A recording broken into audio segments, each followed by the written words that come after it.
Halo semuanya, selamat datang di penjelasan kita kali ini. Pernah nggak sih waktu jalan-jalan ke Jawa Barat, kalian melihat satu gunung yang bentuknya agak beda? Bukannya mengerucut seperti gunung berapi pada umumnya, gunung ini malah kelihatan persis banget kayak perahu raksasa yang terbalik. Iya, itu dia Gunung Tangkuban Perahu. Tapi, tahukah kalian, di balik pesona geografisnya ada asal-usul mistis yang jauh-jauh lebih seru daripada sekedar ngomongin pergerakan lempeng tektonik. Hari ini, kita bakal bongkar sumber-sumber cerita rakyat untuk merangkai sejarah lengkap dari legenda epik ini. Yuk, langsung aja kita mulai. Jadi pertanyaannya sekarang, bagaimana ceritanya sebuah perahu terbalik bisa berubah jadi gunung raksasa? Ingat ya, ini bukan cuma dongeng pengantar tidur biasa. Kita akan membedah sejarah lengkap dari legenda lokal ini. Kalian bakal lihat kalau sejarah lengkap kisah ini tuh penuh banget dengan tragedi, keajaiban, intrik, dan pastinya ledakan amarah yang luar biasa dahsyat. Siap-siap, karena cerita ini benar-benar mengubah bentuk daratan itu sendiri. Bagian 1, awal pertemuan Sangkuriang. Semuanya berawal dari sebuah pertemuan yang bisa dibilang sangat menentukan. Kenalkan, Sangkuriang. Dia ini pemuda yang gagah, penuh semangat, dan benar-benar nggak kenal takut. Suatu hari, dia bertemu dengan wanita yang sangat cantik bernama Dayang Sumbi. Klasik lah ya, Sangkuriang langsung jatuh cinta pada pandangan pertama. Tapi coba perhatikan deh kontras emosi yang luar biasa aneh di sini. Di satu sisi, Sangkuriang lagi dimabuk asmara, ngotot banget pengen nikahin wanita ini. Tapi di sisi lain, Dayang Sumbi malah panik dan ketakutan setengah mati. Kenapa coba? Rupanya, gara-gara sebuah bekas luka di kepala Sangkuriang, Dayang Sumbi baru sadar satu fakta yang bikin merinding. Pemuda yang ngejar-ngejar dia ini ternyata adalah anak kandungnya sendiri. Gila kan? Ini puncak ironi banget.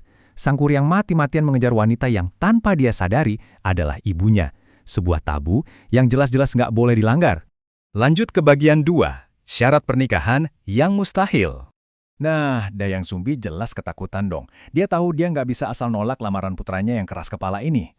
Kalau dia jujur soal identitasnya, wah bisa kacau balau urusannya. Jadi dia harus putar otak, cari cara halus tapi ampuh buat ngebatalin pernikahan terlarang ini. Terciptalah sebuah rencana. Dia ngasih syarat yang benar-benar mustahil. Bangunkan aku sebuah perahu raksasa dan bendung sungai Citarum sebelum matahari terbit. Coba bayangin, bikin perahu seukuran gunung dan danau buatan dalam satu malam. Hitungan jam doang loh. Ini sih cara elegan Dayang Sumbi buat bilang, nggak mungkin aku nikah sama kamu. Masuk ke bagian 3, bantuan makhluk halus. Tapi, Dayang Sumbi salah besar ngeremehin tekad Sangkuriang. Bukannya nyerah, dia malah nerima tantangan itu. Ketegangan langsung memuncak. Logikanya, mana ada manusia biasa bisa ngelakuin itu? Jawabannya ada di ilmu gaib. Sangkuriang nggak kerja sendirian. Dia manggil pasukan roh dan makhluk halus buat ngerjain proyek mustahil ini. Syarat yang tadinya cuma trik, sekarang jadi ancaman nyata. Coba kita lihat garis waktu malam yang gila itu. Pas senja, dia panggil pasukan roh. Mereka kerja dengan kecepatan yang di luar nalar. Tengah malam, bendungan Citarum nyaris jadi. Air mulai ngumpul bikin danau. Menjelang subuh, proyek raksasa itu udah hampir kelar. Dayang Sumbi pastinya makin panik. Tapi tepat waktu fajar tiba, ada trik yang dimainkan, dan para roh lari kocar-kacir. Penasaran kan apa yang terjadi di antara jam-jam kritis itu? Nah, ini dia bagian 4, kelicikan fajar Dayang Sumbi. Coba deh kalian posisikan diri sebagai Dayang Sumbi. Kebangun jam 3 pagi, ngintip keluar, dan ya ampun, kerangka perahu raksasa udah berdiri megah, sungainya udah kebendung. Waktu terus jalan, matahari masih lama terbitnya, tapi kerjaan Sangkuriang tinggal sentuhan akhir doang.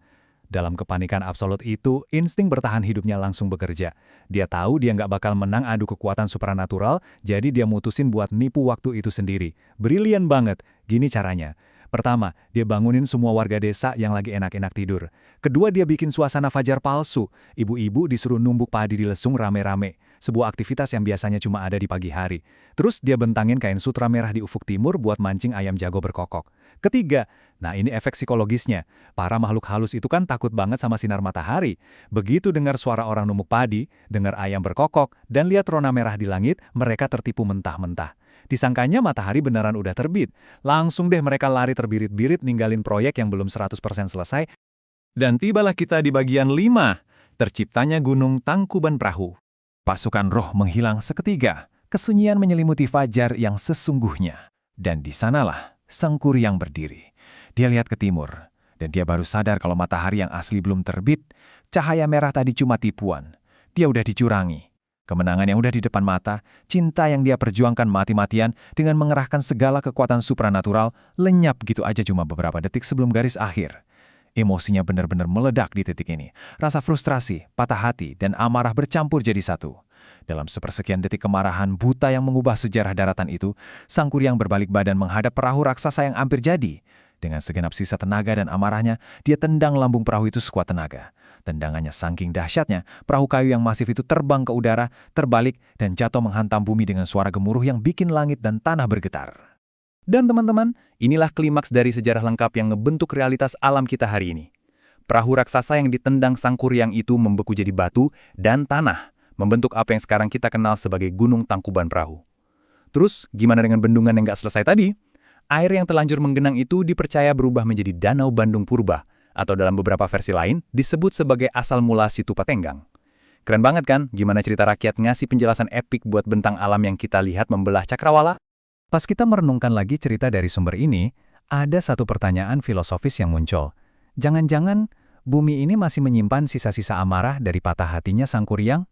Buktinya, Gunung Tangkuban Perahu itu sampai detik ini masih berstatus gunung berapi aktif, yang kawahnya terus ngeluarin asap dan panas dari perut bumi. Luar biasa ya, bagaimana cerita rakyat tuh nggak cuma menghibur, tapi benar-benar ngasih nyawa buat lanskap tempat kita berpijak. Legenda ini ngingetin kita bahwa setiap bukit, danau, dan lembah mungkin aja menyembunyikan cerita tentang cinta, keputusasaan, dan kekuatan epik di masa lalu. Oke, terima kasih banyak udah ngikutin penjelasan sejarah lengkap dari legenda ini. Sampai jumpa di penelusuran fakta dan cerita seru kita berikutnya.